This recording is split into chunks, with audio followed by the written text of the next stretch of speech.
সর্বশেষ জুলাই আগস্টে আমরা এক এবং ঐক্যবদ্ধভাবে একটি ফ্যাসিস্টের বিরুদ্ধে লড়াই করেছি।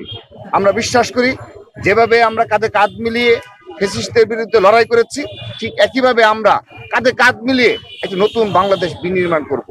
সেক্ষেত্রে তাদের নাহিদ ইসলাম সহ যারা এই বাংলাদেশের পক্ষে আগামীতে ভূমিকা পালন করবে, তাদের সাথে আমরা সমন্বয় করে বাংলাদেশ বিনির্মাণে ভূমিকা পালন করব, আমি সেই প্রত্যাশা ব্যক্ত করছি। আরেকটা প্রশ্ন, ক্যাম্পাসে ছাত্র রাজনীতি নিষিদ্ধের এক পক্ষ দাবি করছে এবং সেই পক্ষই ছাত্র রাজনীতি গঠন করছে, বিষয়টা কিভাবে দেখেন আপনি?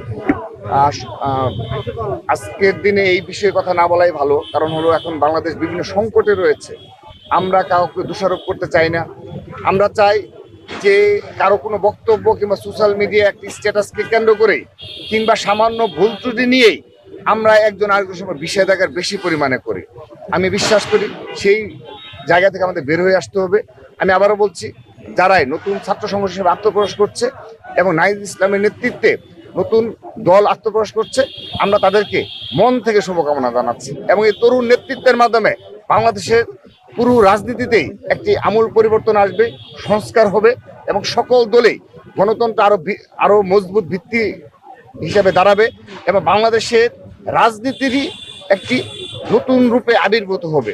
আমি সেই প্রত্যাশা রাখছি এবং সাধারণ জনগণকে ধৈর্য সহকারে, সাধারণ শিক্ষার্থীদেরকে ধৈর্য সহকারে তাদেরকে গ্রহণ করতে হবে। কারণ আপনি সামান্য একটু ভুল পেলেই আপনি নাহিদ ইসলামকে নিয়ে কিংবা কাউকে নিয়ে বিষেধাগা করবেন, আমি সেটা পক্ষপাতী নয়। তাদের অনেক কিছু হবে যেগুলো আপনি ইচ্ছে করলেই সামাজিক যোগাযোগ মাধ্যমে ট্রল করতে পারবেন, কিংবা আপনি জনগণের সামনে তাদেরকে একজন ভিলেন হিসেবে আবির্ভূত করতে পারবেন। সেহেতু আমি প্রত্যাশা রাখবো সেই প্রচেষ্টা সেই ধরনের কার্যকলাপ থেকে সবাই বিরত থাকবে।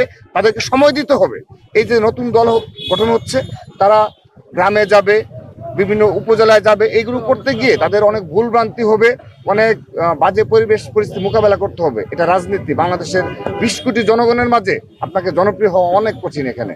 সেজন্য আমি তাদেরকে আবারও শুভকামনা জানাচ্ছি এবং সবাইকে তারা যেন সফল হতে পারে তাদের জন্য ভূমিকা পালন করার জন্য আহ্বান জানাচ্ছি এবং কোনোভাবেই ছোটোখাটো কোনো বিষয় নিয়ে তাদেরকে রাজনৈতিকভাবে হেয় প্রতিপন্ন করা এবং তাদের দলকে তুচ্ছ তাচ্ছিল্য করা, এমন কোনো কার্যকলাপে লিপ্ত না হয়